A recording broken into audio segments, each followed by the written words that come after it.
시장의 색깔이 한두 달 동안은 이렇게 바뀔 수는 있습니다. 잠깐 출렁일 수 있지만 결국은 우리가 계속 성장주들의 끈은 놓치면 안 된다라고 보고 있습니다. 대한민국에서 가장 넘버원 성장주는 2차 전지 섹터가 성장주인 게 맞습니다. 그 다음 타자가 누가 될 것이냐고 봤을 때 저는 NFT라든지 게임주들 이런 쪽이 될 가능성이 높다라고 보고 있습니다.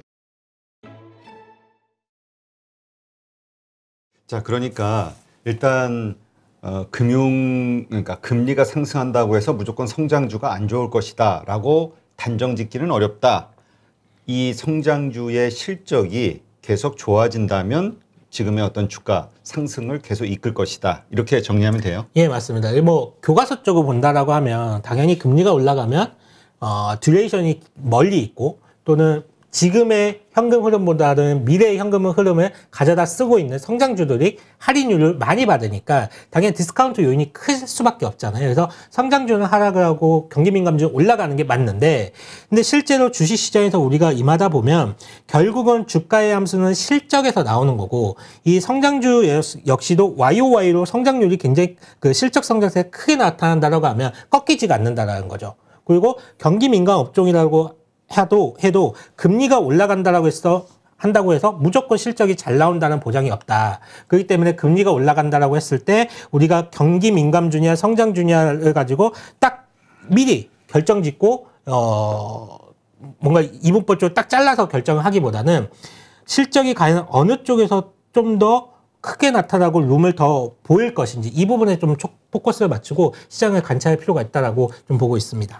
근데 이렇게 보는 분들도 있어요. 뭐냐면 예를 들어서 2013년도에 이제 테이퍼링에 대한 이야기를 하면서 발작이 한 번 있었고 실제로 그러니까 테이퍼링에 들어간 건 14년부터다 이렇게 이해하면 되잖아요.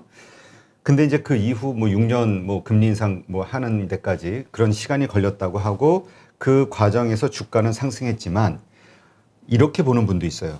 그때의 주가, 그 다음에 지금의 주가 비교를 하면 지금은 상당히 고평가돼 있는, 그러니까 이미 상승을 쫙 땡겨온 상황 아니냐. 그러니까 상황이 같을 수 있을까? 이런 의문을 가지시는 분들도 있을 것 같아요. 충분히 그런 의문을 표시를 할 수가 있죠. 저는 하지만 이제 그 당시의 유동성과 지금의 유동성은 좀 완전히 다르다라고 좀 말씀을 드리고 있고요. 물론 이제 이번에 FOMC 의사록이 공개가 되면서 시장이 생각하는 것보다 좀 더 빠르게 연준에서 긴축적인 행보를 보이고 있잖아요. 네. 뭐 QT 그러니까 양적 긴축이라는 부분도 원래는 지난번 사이클에서는 금리 인상을 시작을 하고 2년 뒤부터 양적 긴축을 시작을 했는데 이번에는 금리 인상을 시작을 하고 얼마 안 있어서 바로 양적 긴축을 한다라는 얘기를 하다 보니까 시장에서는 좀 깜짝 놀라고 있잖아요.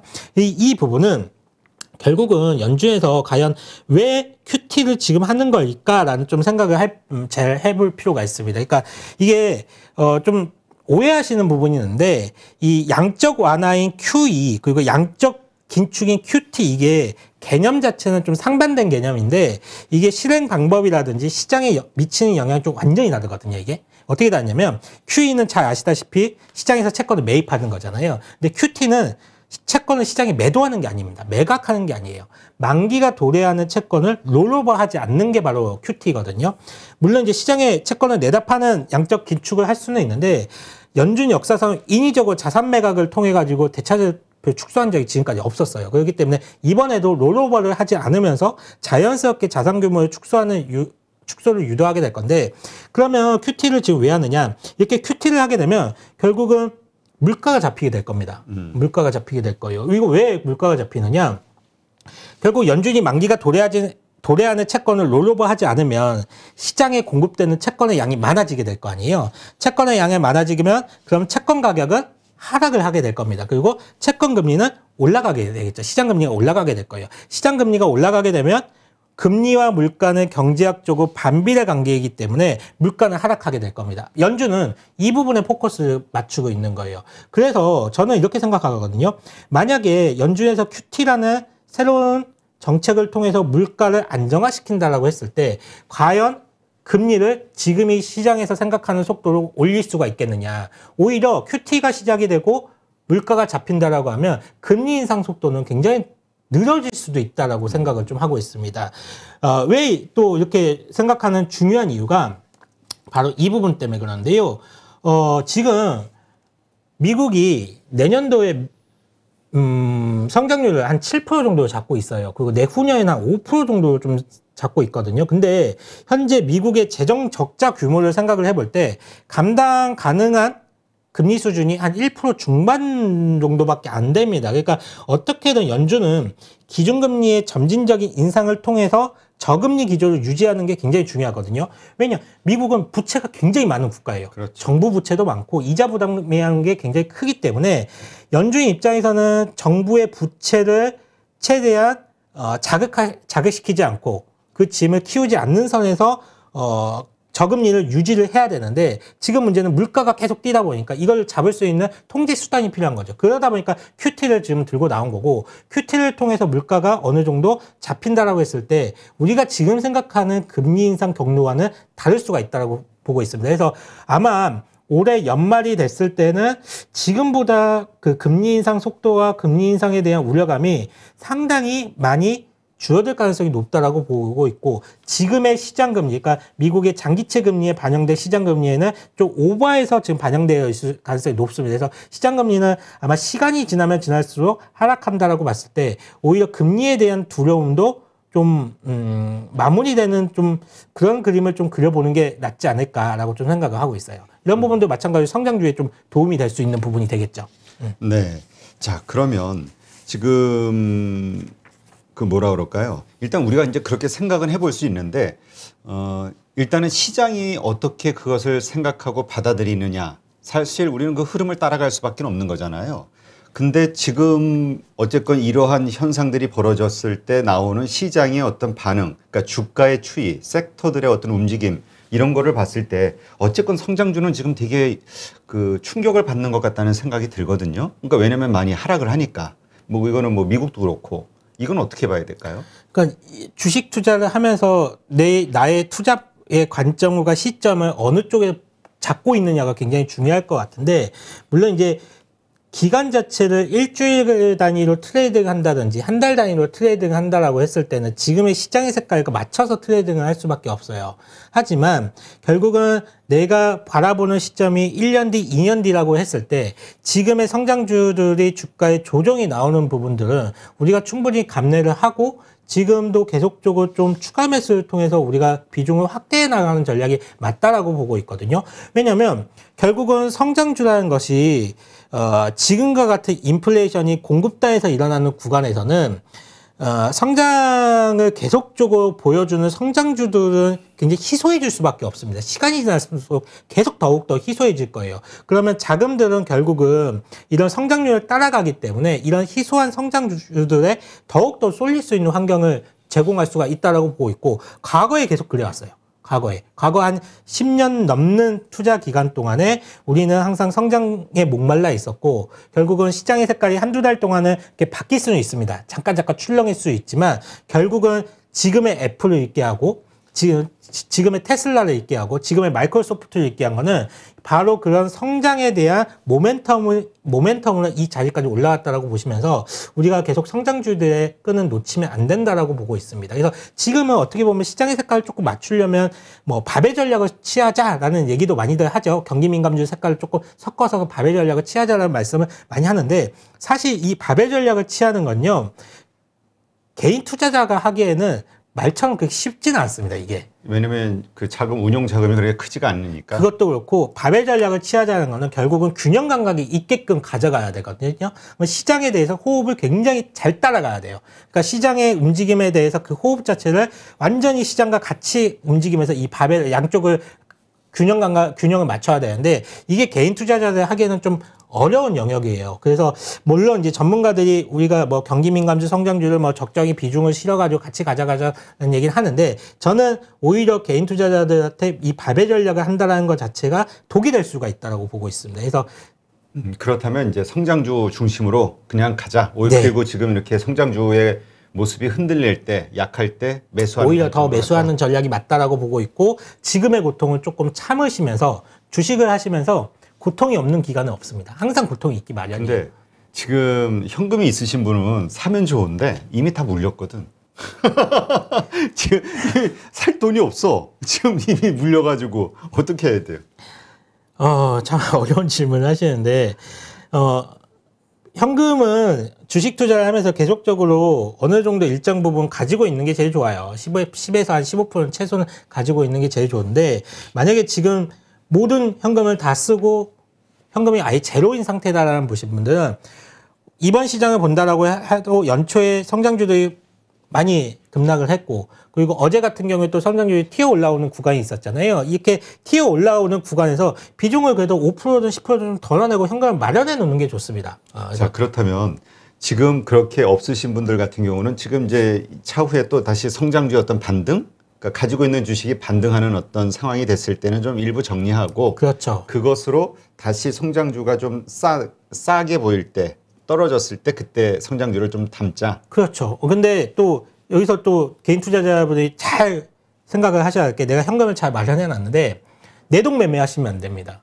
이게 뭐 또 딴 쪽이 움직인다 해가지고 뭐 은행주가 움직인다 해서 은행주에 거기서 투입을 하시면 안 돼요. 이 자금의 성격은 내가 가진 성장주들이 더 떨어졌을 때 산다라는 생각을 가지고 계셨는데, 이걸 계좌에 현금이 있으면 못 보시는 분들이 계세요. 현금이 남아있으면 무조건 뭔가를 사시려는 분들이 있거든요. 그렇게 하시면 절대 안 됩니다. 그렇죠. 왜냐하면 그 잠깐 동안 움직여서 잠깐씩이라도 수익을 좀 더 내는 그런 그림을 그리니까, 또 그럴 수 있을 것 같으니까 하는데, 그게 이제 또 그걸 다른 주식에 물리는 계기가 되니까. 예, 그걸 분명히 참으셔야 됩니다. 참고 현금 가지고 있다가 내가 가지고 유망한 성장주를 저점에서 추가 매수하는, 그렇게 방법을 쓰시는 게 우리가 성장주 하니까 좀 애매한데, 딱 짚어서 얘기를 해볼게요. 자, 우리 그 메타버스, 그 다음에 NFT로 비견돼 왔던 어떤 그 주식들 있잖아요. 게임주가 됐든 아니면은 무슨 미디어 엔터주가 됐든, 이런 쪽을 먼저 떠올리시나요? 아니면은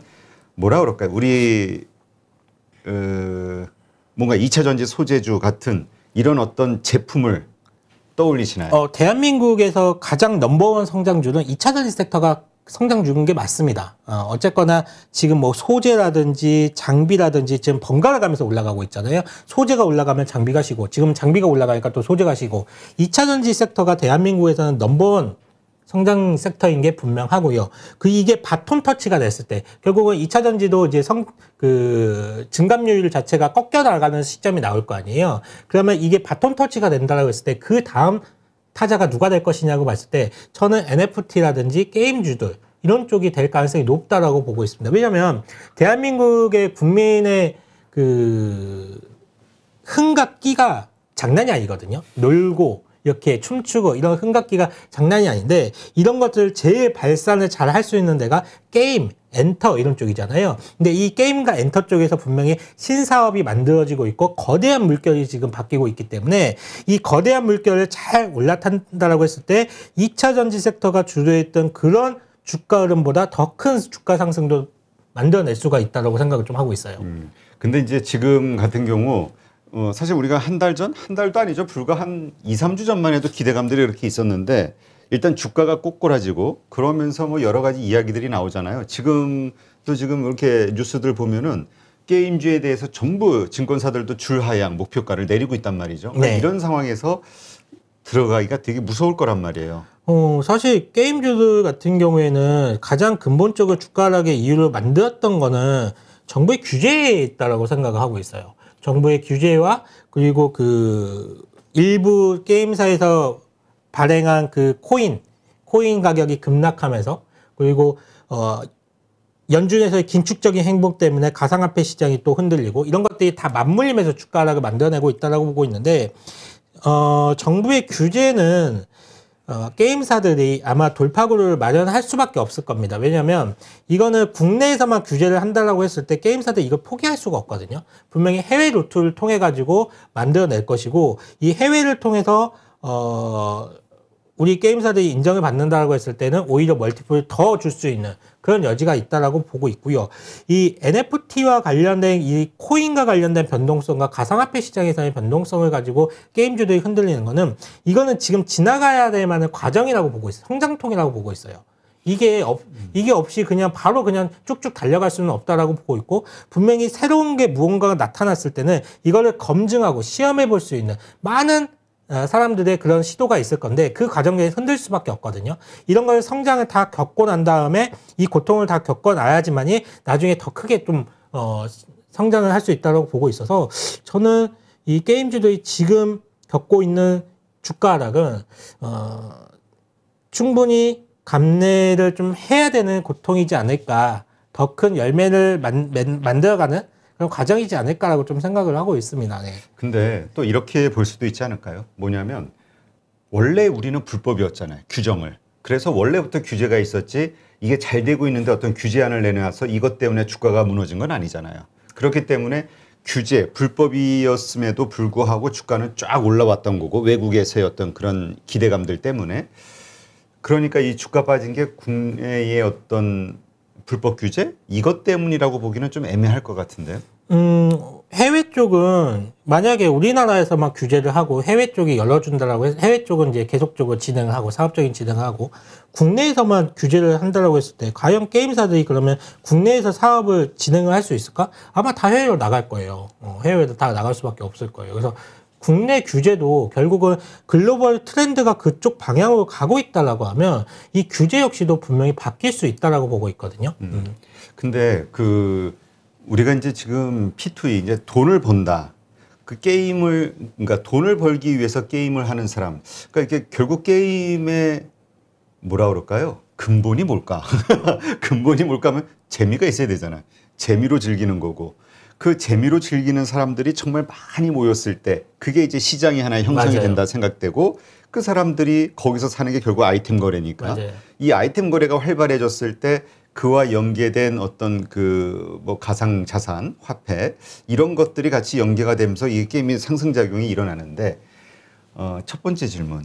게임이라는 거는 유행성이다. 즉 아무리 재밌는 게임도 1년, 뭐 6개월 아니면 2년 길어야 하면 그다음에는 흐지부지 다른 게임으로 또 넘어가는 그런 일들이 있기 때문에 결국 시장은 뭐라 그럴까 안정적인 시장이 항상 이렇게 플랫폼 우리가 생각하는 플랫폼처럼 항상 그렇게 유지가 될 것이냐 이게 조금 퀘션이에요. 굉장히 중요한 질문 하셨는데 맞습니다. 게임이 가장 근본적인 이유는 재밌어야 돼요. 재밌는 게 맞는데 그 엑시 인피니트라고 대변되는 해외 그 게임도 결국은 사람들이 재미가 없었기 때문에 이탈되는 사람들이 많았거든요.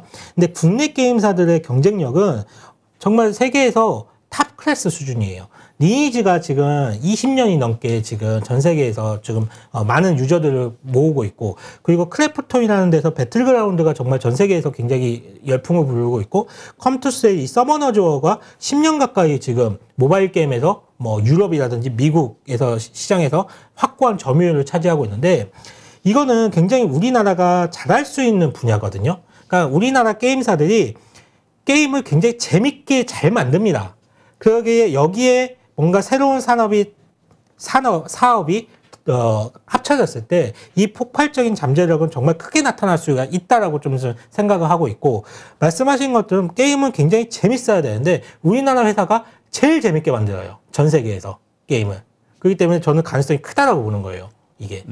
아니 그러니까 제가 드린 그 질문은 게임을 다 잘 만들고 재밌죠. 근데 오늘은 예를 들어서 미르4 위메이드의 주가 상승을 일으켰던 그 게임이 재밌어. 그래서 거기서 해. 그러니까 이제 뭐 당연히 이렇게 되겠죠. 유저도 들고. 근데 내가 어느 날 이거보다 리니지 말씀하신 리니지가 더 재밌어졌어. 리니지를 하고 이건 안 하게 돼. 그러니까 이런 식으로 이동을 하지 않냐는 거죠. 게임의 유저층은 뭐 이렇게 이동할 수 있죠. 당연히 이동할 수 있는데 전부 이동하는 아닌 겁니다. 예, 전부 이동하는 건 아니고 거기에 계속 뭐 한 게임을 10년, 20년 동안 하는 거 있고 그 게임 자체도 1, 2, 3 해가지고 계속 그 업데이트가 나오잖아요. 새로운 신규 게임이 나오잖아요. 그러니까 뭐 해외 쪽에서도 지금 뭐 저도 지금 하는 게임 중에 뭐가 있냐면 디아블로 시리즈는 저는 지금도 하거든요. 그 1, 2, 3 해가지고 뭐 4가 나오면 또 해야지라는 생각을 또 갖고 있고. 이름은 많이 들어본 게임이네. 이렇게 게임이 새로운 신규 게임이 나온다라고 했을 때 그 IP가 굉장히 중요한 거예요. 그 해당되는 세계관을 가지고 또 새로운 게임이 만들어지면 이 유저들이 잠깐은 유탈이 될 수 있지만 그 유저들이 계속적으로 이어지는 측면이 있거든요. 리니지가 그렇습니다. 지금 현재 리니지가 확고한 유저층이 거의 바뀌지가 않아요. 그 유저층이. 자, 그러면 그 전반적인 한국이 게임을 잘 만든다. 그리고 게임의 그 매력으로 계속 장기적으로 그 유저를 잡아놓을 수 있다. 가능성에 대해서 동의가 됐을 때 그렇다면 지금의 주도주 그러한 기대감으로 상승을 이끌었던 위메이드가 계속해서 그러한 사업을 성공시켜 나가면서 주도주가 될 것이냐 아니면 새로운 게 튀어나올 수 있을 것이냐 그건 어떻게 보세요? 그거는 저는 후자 쪽을 생각을 하고 있는데 새로운 쪽? 예, 그러니까 위메이드가 분명히 처음에 포문을 연 거는 맞는데 포문을 열고 난 다음에 후발주자 중에 분명히 이거를 따라잡기 위해서 굉장히 노력하는 회사들이 많이 있을 거라고 보고 있어요. 그래서 제가 815 채널에서도 여러 번 말씀드렸던 컴투스가 지금 그런 세계관을 메타버스라든지 NFT와 관련된 사업과 관련된 세계관을 좀 잘 갖춰 나가면서 좀 하고 있다라고 보고 있고, 두 번째로는 펄어비스 역시도 이 메타버스와 관련된 세계관을 굉장히 잘 구축해 나가고 있다라고 보고 있거든요.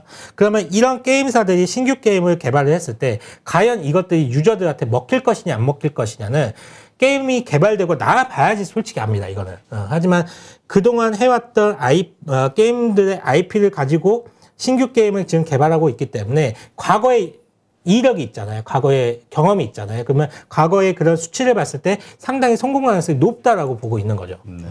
근데 하여튼 저도 이게 좀 P2E라는 이 시스템 이게 과연 어떤 의미를 가지고 있고 정말 말 그대로 게임 체인저가 될 것이냐 이런 거에 대해서 한번 좀 알고 싶어서 그 미르포 게임을 그 캐릭터를 좀 키우고 있거든. 예. 지금도 아마 집에서 열심히 좀 탄광에서 일하고 있을 거야 지금. 흑차를 캐고 있나요? 철광 캐고 흑차 캐고 있을 건데 내가 퇴근해가지고 딱 들어가 보면은 아이고 수고했다. 오늘 흑철 몇 개 캤나 이렇게 보고. 근데 일단 모르겠어요. 뭐 개인적 선호가 있는 거니까 저는 그렇게 확 재밌지는 않은데 어쨌건 열심히 그 흑철을 캐고는 있어. 그러니까 내가 이거 게임을 하는 건지 이거 탄광 게임을 하는 건지 무슨 뭐 하는 건지는 모르겠는데 하여튼 열심히 모으고 있거든요. 드리고 싶은 말씀은 이러한 쪽에 우리 한 차장님 말씀대로 희망을 가지고 계신 분들 혹은 뭐라 그럴까 뭐 기대감이 크신 분들 아니면 뭐 아예 기대감이 없던 뭐 관점에서 좀 조사해보고 싶으신 분들 이런 분들은 한번 게임이라도 일단 들어가서 캐릭이라도 좀 만들고 한번 시스템을 경험해보고 나서 투자에 대한 생각을 판단하시는 게 좋을 것 같아요. 맞아요. 그리고 새로운 사업과 산업이 탄생될 때는 된다 안 된다라는 게 의견들이 굉장히 충돌이 많이 될 수밖에 없습니다. 그래서 지금 게임 산업은 딱 그런 것 같아요. 이게 될 것이냐 안 될 것이냐의 의견이 굉장히 많이 충돌을 하고 있는데 저는 된다라는 입장에서 말씀을 드리는 거기 때문에 또 보시는 분들은 이와 관련된 스터디를 또 해보시면서 각자가 또 생각을 좀 정리를 하시는 시간이 필요할 것 그렇죠. 같아요. 우리는 그냥 이론적으로만 그러니까 그 전에 그 전에 삼성증권 센터장 하셨던 이남우 교수님이 하신 말씀이 떠올라요. 테슬라가 좋다, 테슬라를 사야 된다 하면서 테슬라 차를 한 번도 안 타본 사람들. 예, 그 얘기를 하신 게 기억이 나는데 예, 일단 주식을 사기 전에 그 서비스가 됐든 제품이 됐든 먼저 이용을 해보는 거. 그리고 나서 거기에서 얻어지는 그 뭐라 그럴까 가장 기본적인 감정을 가지고 좀 투자 여부에 대해서 조금 참고 사항으로 삼아야 되지 않을까